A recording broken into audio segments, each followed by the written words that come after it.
So this crime scene investigator thinks she's smart enough to plan the perfect murder. She's not. So this story all starts with this woman, Ashley. And Ashley's about 39, living in Florida. And Ashley, she manages her family business. And it's a business that places coin-operated jukeboxes in bars. Alright, cool. But then, one day in 2017, her whole life changes. Because her friend asks her to hold on to about $34,000 for her. This friend is trying to hide the money from her ex, and she can't put it in her own bank account. So Ashley takes this money, and she's like, sure, I'll hold on to it for you. I'll put it in a safety deposit box. But here's the thing. Ashley doesn't put it in a safety deposit box. She doesn't even hang on to it. She immediately starts spending it, and she spends it on her boyfriend. She buys this guy a motorcycle and a boat. She even starts paying his bills and paying off his debt and buying supplies for his business. I guess he owns a local bar. Now, I don't know why she's buying this boyfriend all this shit. Ashley is actually already married. So this whole situation just seems like a train wreck. And I guess she likes this boyfriend enough to buy him a bunch of new stuff. Regardless, Ashley is happy. Her boyfriend is happy, and her husband doesn't suspect a thing. But then, soon after, that friend who gave her the $34,000 comes back. And she's like, I need that money back. Now that friend, her name is Taylor. And so Taylor comes back and she's like, I know I told you to hide this money, but I need it back ASAP. Now, of course, Ashley doesn't have the money anymore. She spent it all on her boyfriend. So she lies to Taylor, like, sure, give me a couple of days and I'll get it back to you. But then a couple of days pass and Ashley doesn't give Taylor the money. So Taylor presses her like, hey, I need that money back. But Ashley still doesn't have it. And she makes up some bullshit excuses. Then Taylor keeps coming back over and over again, asking for the money. And Ashley just keeps giving her excuses. And over time, Ashley is getting more and more irritated that Taylor keeps bugging her to pay her back. And she's not sure what to do. I mean, she can't tell her boyfriend to give his new motorcycle and boat back so she can get a refund. I mean, how awful would that make her look? So she comes up with a solution that she feels will solve all her problems. She figures she can just murder Taylor. That way, she won't have to pay the money back, and her boyfriend can keep his gifts, and no one will ever know that she did anything wrong. So Ashley plans it all out. She's gonna tell Taylor that she'll drive her to the bank and get her money, but instead, she'll drive her out to her family's farm and shoot her. So she gets to work on this plan. And she gets a gun. And then she communicates with Taylor and says that she'll come pick her up and they'll go to the bank and withdraw the money. So she picks her up, and they're supposedly on their way to the bank when all of a sudden, Ashley comes up with some nonsense excuse for them to head out to Ashley's family's farm first. And we don't exactly know what excuse Ashley gives her, but whatever it is, Taylor goes along with it. So they drive out to this farm, and they're kind of out in the middle of nowhere, and this place is pretty isolated. And since Ashley has changed her plans at the last minute, no one knows that they're out there.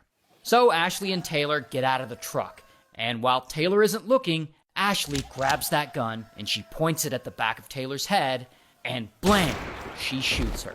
And unfortunately, Taylor doesn't survive. Then, Ashley drags Taylor's body to a more secluded area of the property, and she digs a shallow grave, and she puts Taylor in it. Now, here's the thing about Ashley. She actually used to work as a crime scene technician for the county sheriff's department, meaning she was trained to photograph crime scenes and dust for fingerprints and collect physical evidence and stuff like that. Meaning she has a bit of experience with crime scenes and the types of things people do to cover up evidence. And she knows that at some point, police might get involved and they might investigate the area and bring out cadaver-sniffing dogs. So she gets some quick dry concrete and she pours it over the area. This is known to mask any potential smell, even from cadaver-sniffing dogs.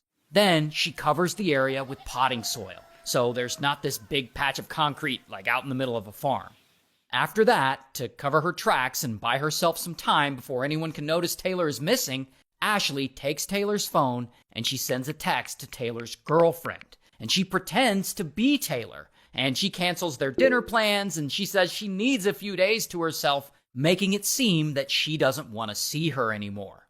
Now, Ashley knows she's got to get rid of this gun that she used in the murder. And conveniently, her boyfriend, the one who she bought the motorcycle and boat for, I guess he buys and sells guns sometimes? I don't know if it's a hobby or I don't know, it's what he does. And so Ashley gives him the murder weapon and I guess he sells it or whatever. Meanwhile, Taylor's girlfriend is super worried about her. Taylor isn't answering her phone. She hasn't heard anything from her other than Ashley's fake text saying that she needs a few days to herself. And all this is happening on the same weekend they were supposed to be moving in together. Plus, it's her girlfriend's birthday, and it's weird that she wouldn't contact her on her birthday. So this girlfriend contacts the police, and police start investigating. She is 5 feet 6 inches tall with brown hair. If anyone sees her or has any information of her whereabouts, you're asked to contact police. And pretty quickly, they suspect something isn't right. Why would Taylor just disappear like that? And they know Ashley was the last person to see her alive. So of course, they go and they question her. And when they do, Ashley totally lies to them. She tells them that she and Taylor did hang out that day, but that after hanging out, they spent some time horseback riding, and then they went back to Ashley's house, but that Taylor wanted to go get a drink at a bar downtown, so she called an Uber to pick her up. And the Uber picked her up, and that's the last Ashley saw of her.